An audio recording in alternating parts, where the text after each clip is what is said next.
अस्सलामुअलैकुम वरहमतुल्लाहि वबरकातुहू। तमाम स्टूडेंट्स को मुबीन अहमद ट्यूटोरियल चैनल में खुश आमदीद। व्यूवर्स को, तमाम देखने वालों को, ये ग्रेड 9 की न्यू फ़िज़िक्स बुक आपके सामने आ गई है। आपने पहचान ली होगी, इसे पहचान लिया होगा।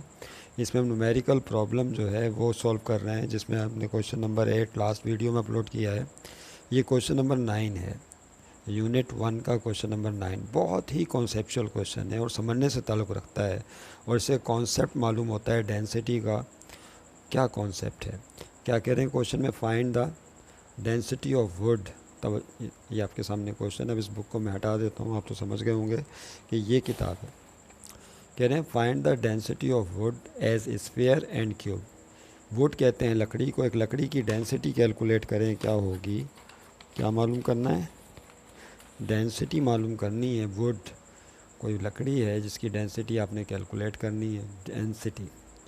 जबकि वो स्फीयर की शक्ल में हो तो डेंसिटी क्या होगी, और अगर वो क्यूब की शक्ल में हो तब डेंसिटी क्या होगी। यानी दो डिफरेंट शेप्स के लिए आपने वुड की डेंसिटी कैलकुलेट करनी है, जबकि मास ऑफ वुड दिया हुआ है 1 किलोग्राम।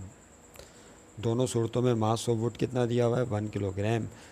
तो अब बताइए कि अगर वो wood as an sphere shape में हो तो उसकी डेंसिटी क्या होगी, और अगर वही वुड या लकड़ी का पीस क्यूब की शक्ल में हो तो फिर डेंसिटी क्या होगी। फिर आगे एक सवाल और भी किया उन्होंने, is there any change in density due to shape. क्या शेप की तब्दीली की वजह से डेंसिटी में कोई चेंज आ सकता है? शेप की वजह से, शेप चेंज होने से क्या डेंसिटी चेंज हो सकती है? देखिए, बात बिल्कुल सिंपल और सादा है। इस क्वेश्चन को सॉल्व करने से पहले हम इसका एक छोटा सा डेटा बना लें, फिर इस पर बात कर लेंगे तो ज़्यादा बेहतर होगा। डेटा बना लेते हैं छोटा सा, क्योंकि न्यूमेरिकल प्रॉब्लम है तो इसको सॉल्व भी करना होगा हमें। हालांकि ये है थ्योरेटिकल प्रॉब्लम, तो इसमें अगर हम डेटा बनाएं तो कुछ इस तरह से बनेगा। डेंसिटी ऑफ वुड हमें कैलकुलेट करनी है, यानी क्या मालूम करना है? डेंसिटी ऑफ वुड, लकड़ी की डेंसिटी या कसाफत हमें मालूम करनी है। डेंसिटी को इससे शो करते हैं, इस टाइप के सिंबल से, याद रखिएगा। ये सिंबल कहलाता है डेंसिटी का, जिससे इसको शो किया जाता है। ये डेंसिटी कैलकुलेट करें और दो सूरतों में कैलकुलेट करें, जबकि वो स्फीयर की सूरत में हो और क्यूब की सूरत में हो। दो सूरतें कौन कौन सी हैं? एस स्फीयर, ये पहली सूरत है कि अगर वो लकड़ी स्फीयर की सूरत में हो तो बताएं डेंसिटी क्या होगी। समझ लें, आपका पहला पार्ट हो गया। दूसरे पार्ट में क्या कह रहे हैं? अगर वो एस क्यूब की सूरत में हो तो डेंसिटी क्या होगी। और दोनों सूरतों में जो मास दिया हुआ है, मास ऑफ वुड, दोनों सूरतों में मास ऑफ वुड एक ही है, डेट इज़ 1 किलोग्राम। कितना है मास ऑफ वुड? बोलिए, 1 किलोग्राम मास ऑफ वुड है। अब बताइए डेंसिटी क्या है। तो it is very easy and simple question. हम जानते हैं सॉल्व की हेडिंग अगर हम डालें, स्फीयर की शक्ल से भी वाकिफ़ हैं और डेंसिटी की शक्ल से भी आप वाकिफ़ हैं, और डेंसिटी के फार्मूले से भी वाकिफ़ हैं। डेंसिटी का फार्मूला होता है मास पर यूनिट वॉल्यूम। किसी भी शे के यूनिट वॉल्यूम में जो उसका मास पाया जाता है वो उसकी डेंसिटी कहलाती है। The mass per unit volume is called density. तो डेंसिटी का जो फार्मूला हम जानते हैं इब्तदाई क्लासेस से, वो ये होता है, डेंसिटी का फार्मूला मास अपॉन वॉल्यूम। इसका मतलब है यूनिट वॉल्यूम में बॉडी का जो मास है वो डेंसिटी कहलाएगी। तो मास को m से और वॉल्यूम को v से शो किया जाता है। अब यहाँ पे यूनिट वॉल्यूम का लफ्ज़ बार बार आएगा। यूनिट वॉल्यूम किसे कहते हैं? एसआई सिस्टम में 1 क्यूबिक मीटर वॉल्यूम को यूनिट वॉल्यूम कहा जाता है। एसआई सिस्टम में किसे? 1 क्यूबिक मीटर वॉल्यूम को यूनिट वॉल्यूम कहा जाता है। उसमें जो भी मास होगा बॉडी का वो उसकी डेंसिटी है। ओके, मास कितना दिया हुआ है यहाँ पर? 1 किलोग्राम दिया हुआ है, और दोनों सूरतों में मास चेंज नहीं हो रहा, मास एक ही है। तो आइए हम और करते हैं कि जब हम इससे स्फीयर की सूरत में लेंगे तो डेंसिटी क्या हासिल होनी चाहिए, और दूसरी सूरत में डेंसिटी क्या हासिल होनी चाहिए जबकि आप उसे क्यूब की सूरत में लेंगे। तो एज स्फीयर, अगर हम एक छोटी सी हेडिंग डाल के काम करें, डेंसिटी एज स्फीयर, इसका मतलब क्या होगा कि जब वो लकड़ी का जो पीस है या वुड है जिसका मास हमारे पास 1 किलोग्राम है, मास तो चेंज हो ही नहीं रहा ना, मास तो वही है 1 kg, तो डेंसिटी क्या होगी? जबकि उसे आपने स्फीयर की सूरत में लिखा। आपको पता है ना स्फीयर की शक्ल में होता है, ये इस टाइप की शेप होती है, हमने पिछली वीडियो में बताया था। स्फीयर जो है एक 3 डायमेंशनल गोला है, 3 डायमेंशनल फिगर है ये, गोल गोल चीज़ है लेकिन 3 डायमेंशंस के अंदर होती है। इस तरह टेनिस की बॉल या फुटबॉल हो गई। तो इस सूरत में अगर लकड़ी का पीस है तो डेंसिटी का फार्मूला क्या बताया बच्चों, मास पर यूनिट वॉल्यूम। वॉल्यूम तो चेंज कर नहीं रहे क्योंकि वॉल्यूम को आपने यूनिट वॉल्यूम ही रखना है, और मास कितना है 1 किलोग्राम। अब इस फार्मूले से एक बात तो तय हो गई कि डेंसिटी का अनुसार किस पर है, मास पर है, यूनिट वॉल्यूम पर मास पे। मास है 1 किलोग्राम, तो मास तो वही रहा 1 किलोग्राम, और वॉल्यूम जो है वो यूनिट वॉल्यूम ही रहा, यानी वॉल्यूम में भी कोई चेंज किसी किस्म का नहीं है। तो यूनिट वॉल्यूम का मास 1 किलोग्राम है, तो डेंसिटी इसकी यही कहलाएगी 1 किलोग्राम पर क्यूबिक मीटर। अगर हम इसको एस क्यूब ले लें, इसी को क्या किस सूरत में ले लें, एस क्यूब की सूरत में ले लें, तो फिर वही डेंसिटी का फार्मूला अप्लाई करें। और क्यूब किसे कहते हैं, अगर लकड़ी का पीस आपका एस क्यूब की शक्ल में हो, 1 किलोग्राम इसका मास है, अभी भी मास चेंज नहीं कर रहे, तो फिर क्या होगा। देखिए क्यूब इस टाइप की शक्ल को कहते हैं जो लंबाई चौड़ाई ऊंचाई तीनों बराबर होती हैं इसके अंदर। तो इस सूरत में क्या होगा देखिए, तो डेंसिटी का फार्मूला फिर वही आएगा, मास पर यूनिट वॉल्यूम। लेकिन जब आपने इसे वुड को क्यूब की सूरत में लिया तो मास अभी भी 1 किलोग्राम था, और वॉल्यूम में कोई चेंज नहीं है, अभी भी यूनिट वॉल्यूम आपने लिया हुआ है, यानी 1 वॉल्यूम समझ लें, यहाँ पे भी 1 वॉल्यूम है। वॉल्यूम तो चेंज हो ही नहीं रहा, यूनिट वॉल्यूम पर मास चेक किया जाता है, वो डेंसिटी कहलाता है। तो as an sphere unit volume का मास 1 किलोग्राम है लकड़ी का, और as a cube unit volume का मास फिर वही 1 किलोग्राम है, फिक्स मास दिया हुआ है, उसमें कोई चेंज नहीं। इसका मतलब ये हुआ, इन दो बातों से अदालत इस नतीजे पर पहुंचेगी कि डेंसिटी में कोई चेंज नहीं आएगा, डेंसिटी में किसी किस्म का कोई चेंज नहीं आएगा। दोनों सूरतों में डेंसिटी जो है लकड़ी की वही रहेगी, there is will be no change in the density. इसका मतलब है कि अगर हम शेप चेंज कर देंगे, आपने मटेरियल चेंज नहीं किया, आपने क्या चीज़ चेंज की, शेप चेंज की है, तो शेप चेंज करने से डेंसिटी पे कोई असर नहीं पड़ता। ये देखें, ये आपके सामने लकड़ी का तख्ता रखा हुआ है, यहाँ पे इसकी पर्टिकुलर डेंसिटी है। अब इसकी यूनिट वॉल्यूम में जो इसका मास है वो डेंसिटी कहलाएगी। अब ये किसी भी शेप में हो, इसके यूनिट वॉल्यूम का मास इतना ही निकलेगा। शेप चेंज करने से डेंसिटी पे कोई असर नहीं पड़ता। चले मिसाल मुश्किल है, आसान मिसाल ले लेते हैं।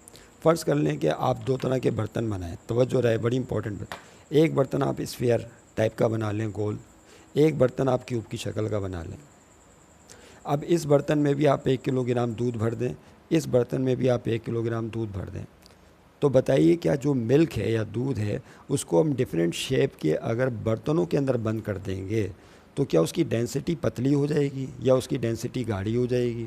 तो इसका मतलब ये हुआ कि जो मिल्क है उसकी एक पर्टिकुलर डेंसिटी होती है।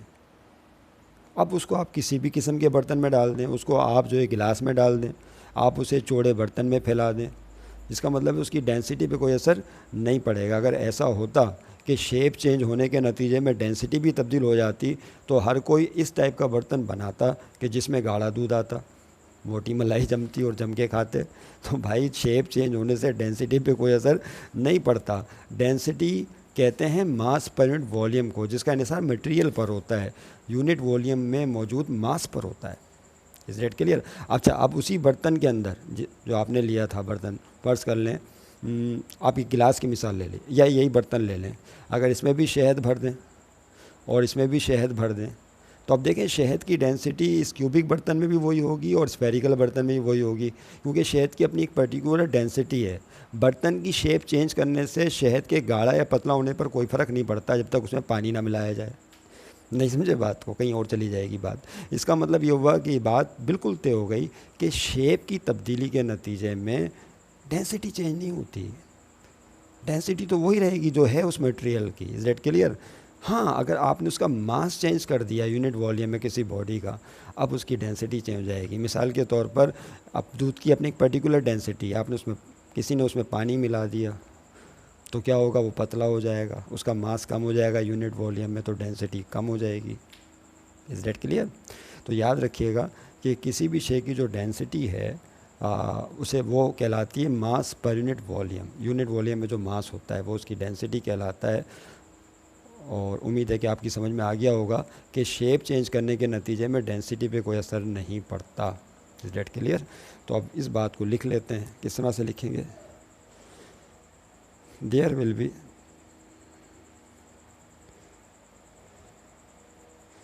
there will be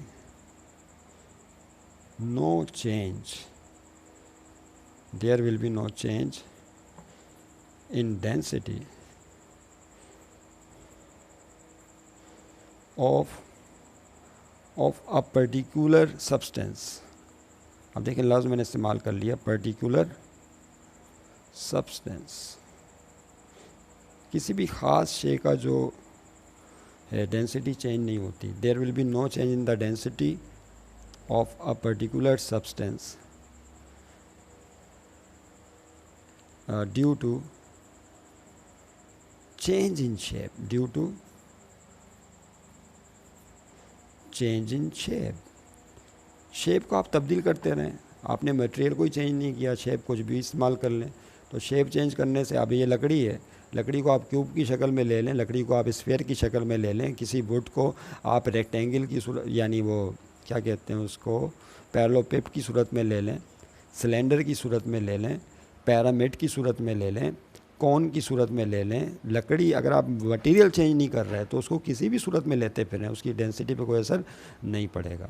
जिस तरह भी मिसाल दी, दूध को आप जो है गिलास में डाल लें, उस दूध को आप बर्तन में डाल लें, उसको तसले में फैला दें, किसी भी किस्म के पॉट में कोई भी शेप दे दें, उसकी डेंसिटी पे कोई असर नहीं पड़ेगा. Is that clear? क्योंकि मिल्क की अपनी एक पर्टिकुलर डेंसिटी है. ये पॉइंट ध्यान में रखिएगा. हाँ, अगर हम मिल्क और हनी की बात करें, शहद की बात करें, तो इन दोनों के कंपैरिजन से पता चलता है कि जो हनी है उसकी डेंसिटी मिल्क के मुकाबले में ज़्यादा है. इसको भी समझते हैं एक मिसाल से. मिसाल, हालांकि बात तो मुकम्मल हो गई, आंसर आपका यहाँ पर आ गया है. एक और मिसाल मेरे जहन में भी आ रही है, उसको हम थोड़ा सा डिस्कस कर लेते हैं लाइटली. फ़र्ज़ कर लें कि आपके पास 2 गिलासेस हैं, तवज्जो रहे, और दोनों सेम गिलासेस आपने लिए. दोनों गिलासेस आपने कैसे लिए? सेम लिए, उनमें कोई चेंज नहीं है. दोनों का वॉल्यूम सेम, यूँ समझ लें कि दोनों का, हालांकि छोटा बड़ा बन गया, खैर कोई बात नहीं, दोनों का वॉल्यूम क्या है? सेम है. अब इसमें भी आपने मिल्क भर दिया, एक में आपने मिल्क भर दिया, इसकी डेंसिटी क्या होगी? तो डेंसिटी का फार्मूला आप जानते हैं, मिल्क का मास आएगा और अपॉन वॉल्यूम, यूनिट वॉल्यूम है. वी से मुराद यहाँ पे यूनिट वॉल्यूम है. इसके गिलास को यूनिट वॉल्यूम मान लेते हैं एक लम्हे के लिए कि यूनिट वॉल्यूम है, ये भी यूनिट वॉल्यूम है. यानी यहाँ पे वॉल्यूम की वैल्यू 1 है और यहाँ पे वॉल्यूम की वैल्यू 1. अब यूनिट लगा दीजिएगा क्यूबिक मीटर अगर ऐसा ही सिस्टम है तो मास पर यूनिट वॉल्यूम, तो दूध का अपना एक पर्टिकुलर मास होगा, यूनिट वॉल्यूम में वो आप कैलकुलेट कर लें तो डेंसिटी पता चल जाएगी. और इसमें आपने भर दिया है हनी, यानी इसमें आपने लिया है मिल्क, दूध, और इसमें आपने क्या ले लिया? हनी या शहद ले लिया. Is that clear? अब बताइए, क्या जो डेंसिटी मिल्क की निकली वही हनी की निकलेगी? फार्मूला वही है, मास per unit volume. Volume change नहीं हुआ, वॉल्यूम फिक्स है. तो आप ये बात रोज़े रोशन की तरह वाज़ेह है कि हनी की डेंसिटी मिल्क के मुकाबले में ज़्यादा आएगी. उसकी वजह क्या है? उसकी वजह mass of the honey is greater than S milk. जो मास ऑफ हनी है, शहद का जो मास है इसके अंदर, मिल्क के मास के मुकाबले में ज़्यादा होगा. क्वांटिटी ऑफ मैटर जो है, यानी समझ लें हनी का वज़न ज़्यादा होगा मिल्क के वज़न के मुकाबले में. आसान लफ्ज़ों में, हालांकि वज़न कहना नहीं चाहिए, वेट, मास कहना चाहिए. हनी का मास यूनिट वॉल्यूम में ज़्यादा आएगा, वज़न किसके मुकाबले में? मिल्क के मुकाबले में. ये वजह है कि ये गाढ़ा होगा, इसकी डेंसिटी ज़्यादा होगी. Is that clear? तो डेंसिटी का बराह रास्त इन्हिसार किस पर आ जाता है? मास पर आ जाता है कि यूनिट वॉल्यूम में बॉडी का क्या मास है. तो जब 2 डिफरेंट सब्सटेंसेस को या 2 डिफरेंट मटेरियल्स को या 2 डिफरेंट लिक्विड्स को हम कंपेयर कर रहे होंगे तो ये देखेंगे कि दोनों के यूनिट वॉल्यूम में उनका मास क्या है. उस मास से पता चलेगा कि उनकी डेंसिटी क्या होनी चाहिए. Is that clear? तो डेंसिटी का ये कॉन्सेप्ट है, इसको ज़हन में रखिएगा. इसके ज़रिए जो है हमें डेंसिटी पता चल जाती है कि क्या होगी और किस पर वो डिपेंड कर रही. तो ये तमाम बातें इस बात को साबित करती हैं कि जब आपने पीस ऑफ वुड लिया, लकड़ी ली, तो अब उसको आप किसी भी शेप में लाते रहें, चूँकि आपने उसका मास चेंज नहीं कर रहे, तो फिर जो है उसके डेंसिटी पे कोई असर नहीं पड़ेगा. हाँ, अगर आपने डिफरेंट टाइप्स के ट्रीज़ की लकड़ियाँ ले ली हैं, ये भी बड़ी इंपॉर्टेंट बात है. अगर क्योंकि जो दरख्त हैं या ट्रीज़ हैं या लकड़ियाँ भी तो कई किस्म की हैं ना, मुख्तलिफ़ दरख्तों की. कोई लकड़ी ऐसी होती है, हमने देखा है कि बहुत हैवी होती है, और उसी वॉल्यूम की एक दूसरी लकड़ी ले लें, बिल्कुल हल्की होती है. Is that clear? मिसाल के तौर पर अगर हम बांस ले लें, बांस भी तो लकड़ी है ना, तो उसका वज़न कम होता है यूनिट वॉल्यूम में. लेकिन अगर हम किसी और मटेरियल की लकड़ी ले लें, अभी कोई नाम जहन में नहीं आ रहा, तो संदल की लकड़ी ले लें तो उसके यूनिट वॉल्यूम में मास ज़्यादा आएगा। Is that clear? अब देखें यहाँ पर है मटेरियल एक, लेकिन चेंज हो गया, वो एक संदल वाली लकड़ी हो गई और ये जो है बांस वाली, बम्बू बांस वाली हो गई। तो यहाँ पर क्या हुआ कि डेंसिटी में फ़र्क आ गया। इस डेट क्लियर? तो याद रखिएगा कि डेंसिटी का इन्हिसार यूनिट वॉल्यूम में मौजूद मास से होता है, बस उसको चेक कर लें। एक तो वॉल्यूम कांस्टेंट रखें यूनिट, और उसमें मास देखें क्या है, उस मास से उसकी डेंसिटी पता चल जाती है। ये पॉइंट ध्यान में रखिएगा। ओके, उम्मीद है आपकी समझ में बात आ गई होगी। मिलेंगे फिर नेक्स्ट क्वेश्चन के साथ। खुदा हाफिज़।